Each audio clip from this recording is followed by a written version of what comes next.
ಆಚರಿಸ್ತಾ ಇದೆ. ಇನ್ನೊಂದು 10 ವರ್ಷವನ್ನು ಆಚರಿಸ್ತಾ ಇದ್ದಾರೆ. ಅವರಿಬ್ಬರಿಗೂ ಕೂಡ, ಎರಡೂ ಸಂಸ್ಥೆಗೂ ಕೂಡ ಅಭಿನಂದನೆಗಳನ್ನು ಸಲ್ಲಿಸ್ತಾ ಇದ್ದೇನೆ. ಏಕೆಂದರೆ ಈ ಒಂದು 35 ವರ್ಷ ಆಗಲಿ 10 ವರ್ಷ ಆಗಲಿ ಒಂದು ನೃತ್ಯ ಸಂಸ್ಥೆಯನ್ನು ನಡೆಸ್ಕೊಂಡು ಬರೋದು ಅಂದರೆ ಬಹಳ ಕಷ್ಟ. ಅದು ನಡೆಸ್ಕೊಂಡು ಬಂದವರಿಗೆ ಮಾತ್ರ ಅದನ್ನು ಆ ಒಂದು ಕಷ್ಟ ಅವ್ರಿಗೆ ಗೊತ್ತಿರುತ್ತೆ.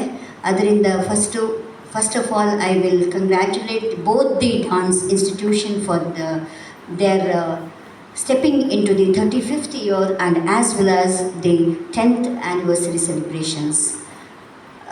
ಮತ್ತು ಇದೊಂದು ಅವಕಾಶವನ್ನು ಮಾಡಿಕೊಟ್ಟದಕ್ಕಾಗಿ ತುಂಬ ಹೃದಯದ ಧನ್ಯವಾದಗಳನ್ನು ಲಕ್ಷ್ಮೀ ಗುರುರಾಜ್ ಅವರಿಗೆ ಹಾಗೂ ಶ್ರೀವಿದ್ಯಾ ಸಂದೇಶ್ ಅವರಿಗೆ ಅರ್ಪಿಸ್ತಾ ಇದ್ದೇನೆ. ಈ ಒಂದು ನಮ್ಮ ಭಾರತೀಯ ನೃತ್ಯ ಕಲೆ ಏನಂತ ಇದೆ, ಅದು ಒಂದು ಟ್ರೆಷರ್ ಅಂತ ಹೇಳ್ಬೋದು. ಏಕೆಂದರೆ ಇದು ಒಂದು ನಮ್ಮ ಈ ಒಂದು ಲಲಿತ ಕಲೆಗಳು ಅಂತ ಏನಿದೆ ಅದರಲ್ಲಿ ಒಂದು ಭರತನಾಟ್ಯ ಅಥವಾ ನಾಟ್ಯ ಕಲೆ ಒಂದು ಪ್ರಕಾರವಾಗಿದೆ.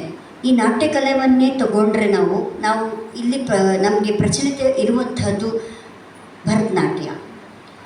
ಈ ಭರತನಾಟ್ಯ ಕಾರ್ಯವನ್ನು ಕಲಿಯೋದ್ರಿಂದ ಏನೇನು ಉಪಯೋಗ ಇದೆ ಅಂತ ನೀವು ಪುಸ್ತಕದಲ್ಲಿ ಮಾತ್ರ ಓದಿರಬಹುದು. ಅಂದರೆ ನಿಮ್ಮ ಜೂನಿಯರ್ ಎಕ್ಸಾಮಿನೇಷನ್ಗೋ ಅಥವಾ ಸೀನಿಯರ್ ಎಕ್ಸಾಮಿನೇಷನ್ಗೋ ಅಥವಾ ವಿದ್ವತ್ ಎಕ್ಸಾಮಿನೇಷನ್ಗೋ ಓದಿರ್ಬೋದು.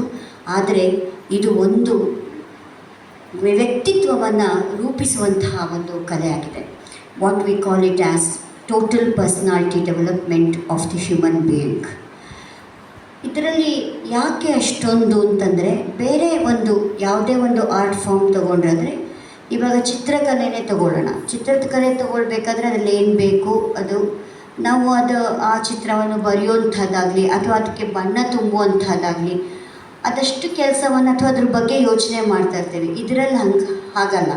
ಇದರಲ್ಲಿ ಸರ್ವಾಂಗೀಣ ಕ್ಷಮತೆಯ ಸಾಧನೆ ಅಂತ ಹೇಳ್ಬೋದು. ಅಂದರೆ ಪ್ರತಿಯೊಂದು ಅಂಗಗಳು ಕೂಡ ಬಹಳ ಆ್ಯಕ್ಟಿವ್ ಆಗಿರಬೇಕು.